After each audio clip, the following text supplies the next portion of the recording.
the bodies strewn all over.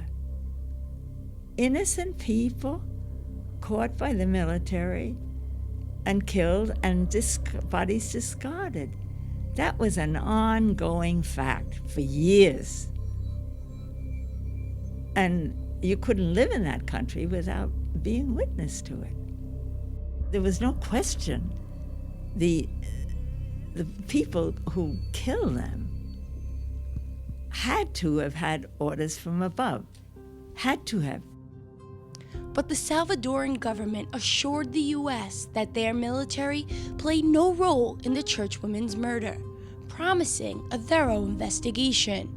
But when that yielded no results, a U.S. State Department investigation produced disturbing news, concluding there was a cover-up, that Salvadoran military authorities transferred the killers, switched their rifles, and destroyed evidence. They were targeted because they were perceived as a threat to the Salvadoran government. I think they just saw us as enemies of what they were doing. And when you're in a war, anything goes. It took authorities over 3 years to bring the actual murderers to trial, but the State Department still didn't find enough evidence to conclude that higher-ups ordered them. Years of war slowed down the investigation, but Ida's brother, Bill Ford, and the Maryknoll sisters were determined to find out who participated in the cover-up.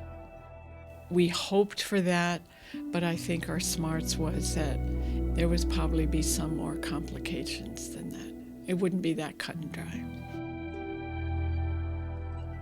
After the violent murders of 6 Jesuit priests in 1989, the United States eventually pulled back their support. Peace talks led to a UN Truth Commission that investigated thousands upon thousands of war crimes at the hands of the Salvadoran security forces.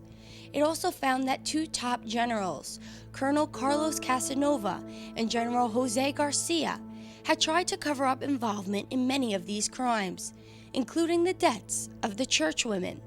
But these men were living in retirement in Florida, having moved there before the Civil War was even over. We were not witnesses to the death, our sister's death, but we were witness to countless others, and the same guys in charge. We who lived it, you'd have to be absolutely blind and deaf not to know. Years later, in 2004, citing the churchwomen's case, Congress passed a new law targeting accused human rights abusers for deportation. Immigration judges ordered the generals to be removed, but they have appealed cases that are still ongoing, saying they play no role and are innocent. I mean that this country, should give asylum to people who probably ordered the murders of not only our women, but thousands of innocent civilians in El Salvador. They should be put on trial and imprisoned. They should not be living a comfortable life in Florida or anywhere else. I don't care. I mean, why can't they go and live with their own families in their own country? They're not going to be punished there. They were off free through the amnesty that they declared for everybody. We shouldn't have comfortably resting on our shores, harbored on our shores, someone guilty of terrible crimes. The search for justice is once again pulled up and held before the American people so that we again have a choice.